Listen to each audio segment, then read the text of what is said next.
जो हमने वीडियो लेकर के आए हैं उसमें एक ट्रांसफार्मर है हमारे पास। ये 10 किलोवाट का ट्रांसफार्मर है। जैसा कि आपने पोल माउंटेड सब स्टेशन देखा होगा जिसमें आपकी सप्लाई आती है 3 फेस 11 kV, उसका सेम टू सेम हम डेमो करा करके हम बताएंगे आज, जिसमें ये जो हम दिखा रहे हैं ये ट्रांसफार्मर से 3 फेस 440 को हम सिंगल फेस 220 में कन्वर्ट करेंगे। ये देखिए 3 फेस, मैं अभी फेस टू फेस लगा रहा हूँ, 3 फेस 440 है, इसको 3 फेस 230 में कन्वर्ट हो रहा है।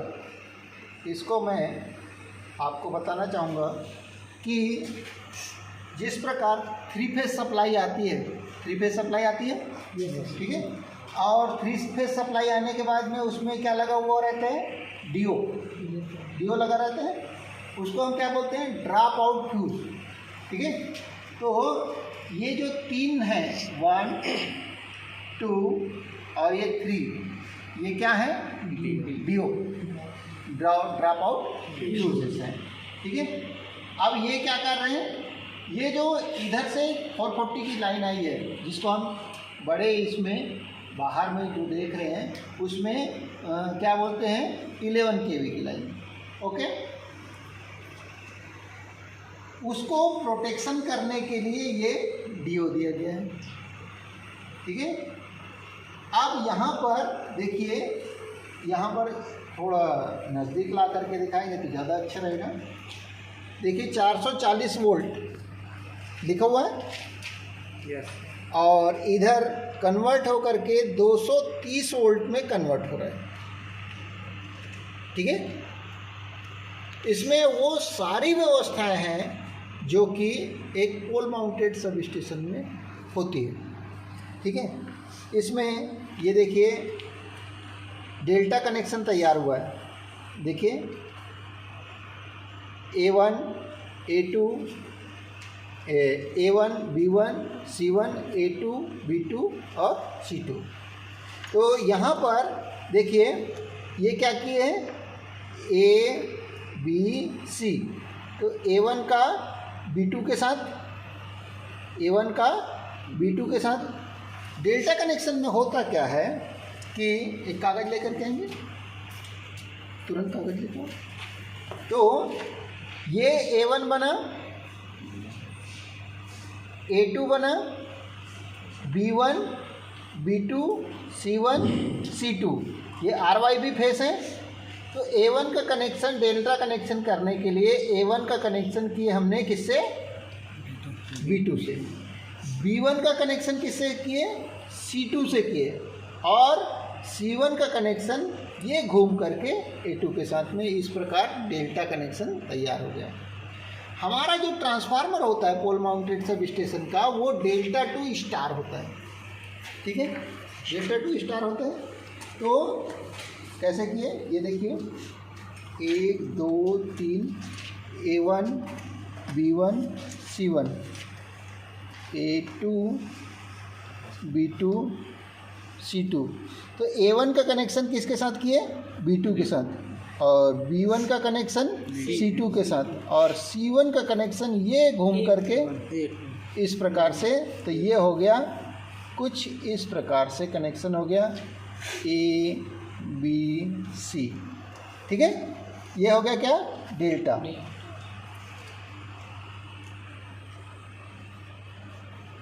ठीक है। अब इसमें अब सेकेंडरी में भी देखिए A B C, ठीक है, और फिर यहाँ ABC, ये क्यों है, ये टेपिंग्स किए गए हैं। अब ये टेपिंग्स क्यों किए जाते हैं, ये प्रश्न उठता है।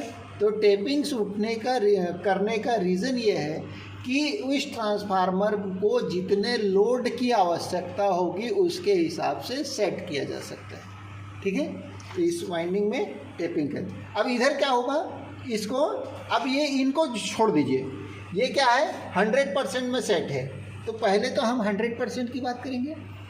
100% मतलब फुल वाइंडिंग लगी हुई है। अब देखते हैं कि A1 A2 B1 ये कहाँ सेकेंडरी साइड में, ये क्या है प्राइमरी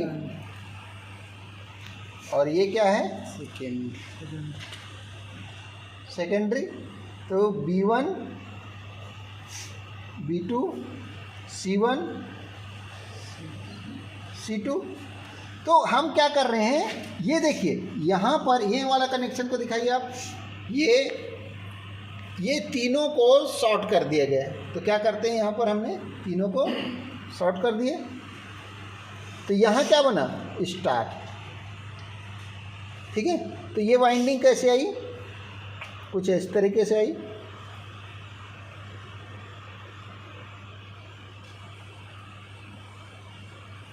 R Y और B और यहाँ से क्या निकल गया, न्यूट्रल निकल गया। तो ये कौन सा कनेक्शन हो गया, यहाँ 4 तार निकले, 4 वायर निकल गए, तो ये हो गया स्टार कनेक्शन। क्लियर। अब स्टार कनेक्शन क्यों करना पड़ा, ये प्रश्न उठता है। स्टार कनेक्शन इसलिए करना पड़ा कि जब हम इसको सप्लाई को कंज्यूमर्स को देंगे तो उनको न्यूट्रल की भी आवश्यकता होगी।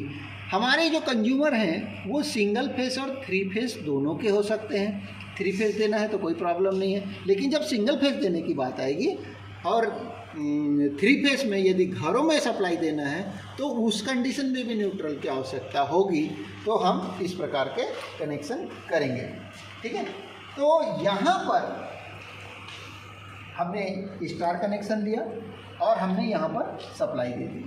अब ये सप्लाई में हम देखते हैं कि ये, तो सबसे पहले हम यहाँ पर देखते हैं, ये आपका न्यूट्रल आर फेस चालू हो गया, वाई फेस चालू हो गया और ये बी फेस चालू हो गया। ठीक है, अब यहाँ से ये देखिए कुछ वायरिंग निकाली गई है। यहाँ पर से आप इधर बताएंगे कौन सा आर फेस है, कौन सा वाई फेस है और कौन सा बी फेस है। ऑपरेट करके दिखाएं, को इधर ऑपरेट करें। ठीक है,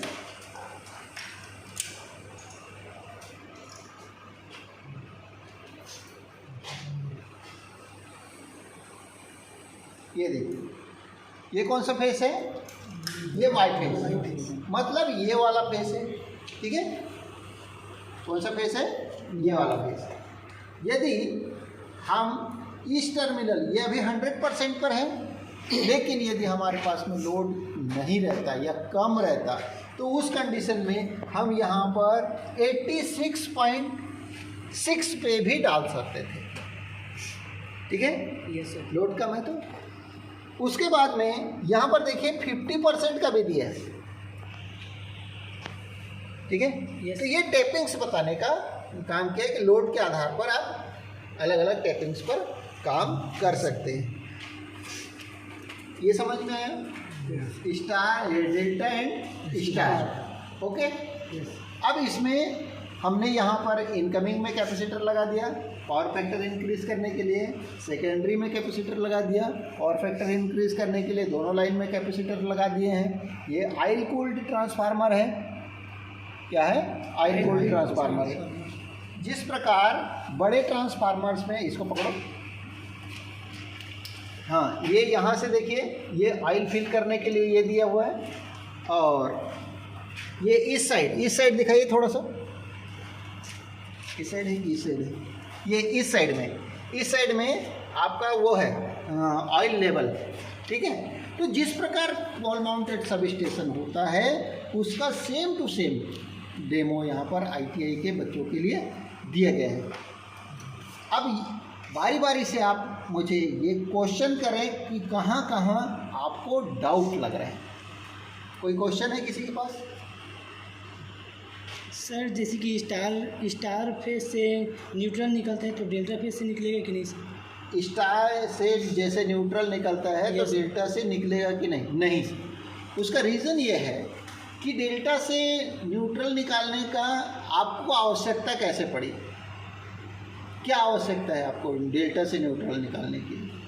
हम 4 तार न लाने के बजाय 3 तार से ही सप्लाई लेकर के आ रहे हैं, तो पूरे टोटल 1 तार की बचत हो रही है। Yes sir. और ये यदि मान के चलिए 50 किलोमीटर तक की लाइन होगी तो कितने रुपए की बचत होगी? मात्र एक तो कनेक्शन स्टार के जगह में डेल्टा कर दिए तो बच गए पैसे। Yes sir. मतलब पैसे बच गए।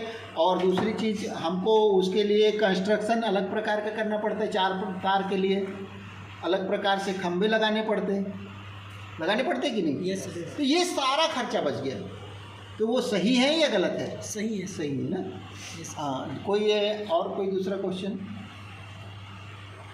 किसी के पास कोई क्वेश्चन? अच्छा, इसमें से एक डीओ अगर उड़ जाए, हाँ। अच्छा, वो सिचुएशन ये क्या बहुत हो बढ़िया क्वेश्चन है। इसमें से एक डीओ यदि उड़ जाता है तो क्या होता है, ये देखना चाहेंगे। Yes, sir. ठीक है, तो मैं यहाँ से एक डीओ निकाल देता हूँ। कोई भी एक निकालते हैं। ये देखिए क्या हुआ, वोल्टेज कम हुआ। Yes sir. है ना? अब इसमें देखते हैं कि वो दिखाओ टेस्ट लेवल। इसको मैं क्यों टेस्ट करूं? इसको आप खुद टेस्ट करके देखो। ठीक है, आप खुद टेस्ट करके देखो कि यहाँ पर हो क्या रहा है। एक न्यूट्रल लगाओ और एक को इसमें अलग अलग फेस में देखो। हाँ, ये दिख रहा है ये बल्ब। हाँ, नेक्स्ट को देखो, उसी में नहीं, इसी में लग रहे हैं ना, तो सब। ये देखिए पहले की तुलना में ये कम जल रहा है। Yes sir. ठीक है। हाँ, नेक्स्ट करो।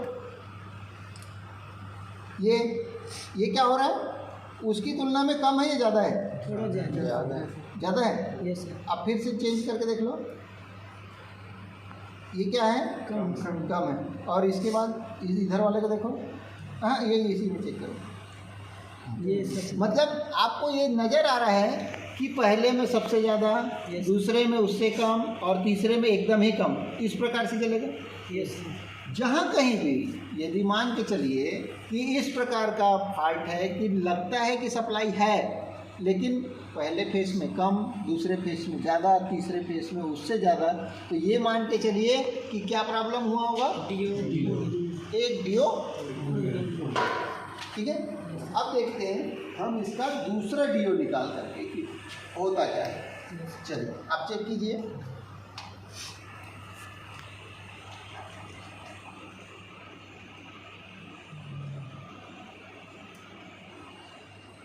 नहीं है, मतलब 2 डीओ ना आप निकाल देते हैं तो टोटल लाइन बंद हो जाएगी। आप चेक कीजिए। ठीक है। Yes. दूसरे में लगाइए। क्लियर? Yes sir. अब ये इसको मैं, हाँ, इसको कम वाले में लगाइए। हाँ, ये देखिए अब इसको मैं लगाता हूँ।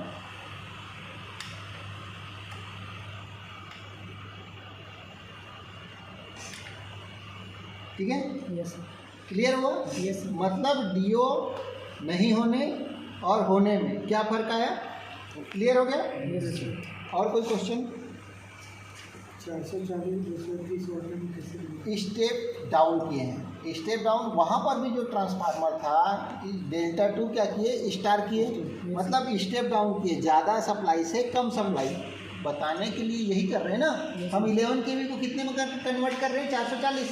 लेकिन हमारे पास इस संस्था में, इस जगह पर, इस वर्कशॉप में 11 kV सप्लाई तो नहीं ला सकते।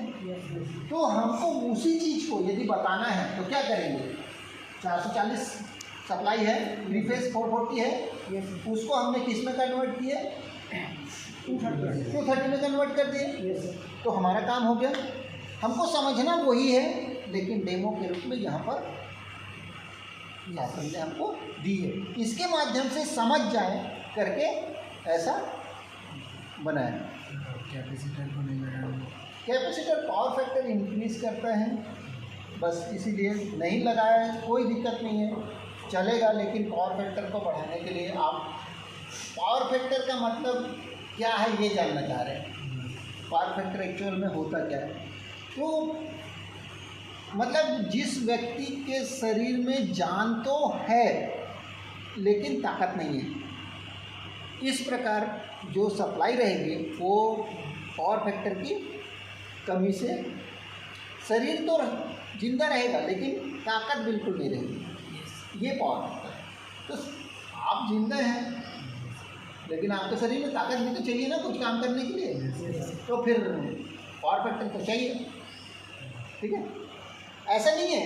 एक क्वेश्चन और उठता है कि पावर फैक्टर बार बढ़ाते जाएं तो क्या होगा। पावर फैक्टर एक लेवल तक ही बढ़ा सकते हैं, ठीक है, नहीं तो उसके बाद उसका भी नुकसान होने लग जाता है। और कोई क्वेश्चन? ठीक है।